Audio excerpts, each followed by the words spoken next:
The skeleton provides a strong internal framework that supports the body and provides protection for vital organs. The bones meet the joints, the majority of which are freely movable, making the skeleton flexible and mobile. Major bones and bone group. Bone of the head. There are 29 bones in the skull. Second is the vertebral column. There are 26 bones of the vertebrae. The first is 7 bones of the spine are known as the cervical. Second is the 12 thoracic, followed by the 5 lumbar and the coccygeal vertebrae at the last. Function for skeletal system, physiological functions. Number 1, provides a site in blood formation. Number 2, serves as storehouse for calcium, which is essential for nerve conduction, blood clotting, and energy formation. Number 3, play a role in our immune function.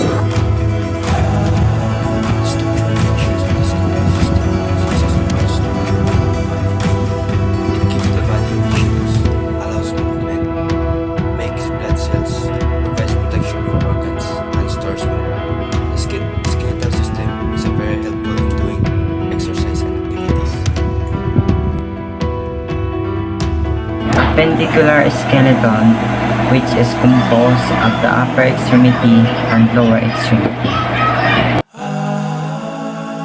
Factors influencing bone health. Heredity. Heredity is an important determinant of BMD. BMD stands for bone mass density. This is a limiting factor on the amount of BMD or bone mass density an individual can attain. Nutritional status. Nutrition is important in maintaining your bone health. Our bone is one of the important part of our body. So in order to keep it healthy, we should consume food with a lot of calcium. Calcium can be found in food such as orange, yogurt, other green leafy vegetables, and other dairy products. Hormonal status. The hormone estrogen plays an important role in attaining bone mass. While the female can develop a lower peak bone mass than females with regular monthly period. Acceleration on the rate of bone loss is also likely happen on menopausal women due to lost estrogen. Activity level. Children and adolescents should participate in high-impact activity for the bone development. Pectoral girdles. Pectoral girdles are responsible for providing structural support to your shoulder region on the left and the right side of your body. They also allow for a large range of motion, connecting muscles necessarily for shoulder and arm movement. The pectoral girdle is made up of 2 major bones, the clavicle and the scapula. The clavicle, or mostly known as collarbone, is an S-shaped bone situated at the front of your body in a horizontal position.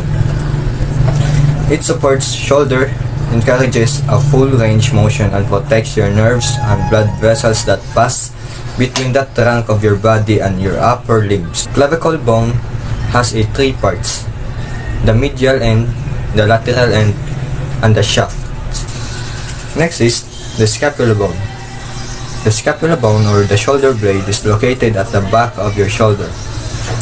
It's triangular and connects your humerus with your clavicle. The scapula provides an attachment point for a number of muscles in your shoulder and upper limbs to your neck and back. Scapula bone is divided into 3 borders: medial border, the lateral border, and the superior border. And lastly, the humerus bone. The humerus is the bone in your upper arm that is located between your elbow and your shoulder. Its main function is to provide support for your shoulder and a wide variety of movements for your arm.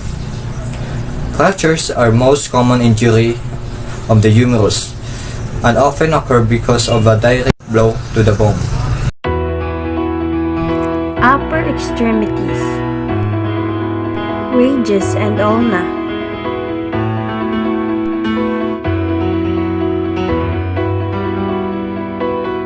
carpals and metacarpals,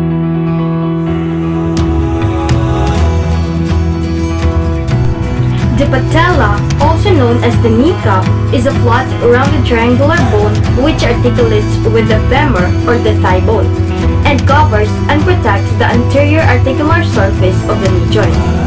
The patella is the largest sesamoid bone in the human body and is located anterior to the knee joints within the tendon of the quadricep thymosis muscles, providing an attachment point for both the quadricep tendon and the patellar ligament. Tibia. What is tibia? The tibia is your shin bone. It's the second longest part of your ability to stand and move. Your tibia also supports lots of important muscles, tendons, nerves, and ligaments. So, what does the tibia do? Your tibia has several important jobs, including support the weight of your body when you stand and move, stabilizing you as you move, connecting muscles, tendons, and ligaments in your knees and ankles to the rest of your body. Where is the tibia located? The tibia is the bigger of the two bones in your lower leg. The tibia runs from under your knee to your ankle. J. Tarsal. Tarsal has 14 bones in the ankles, and the metatarsals has 10 long bones in the foot that are concave in the plantar or longer surface. I. Phalanges. The phalanges has 15 bones in the toes and the fingers.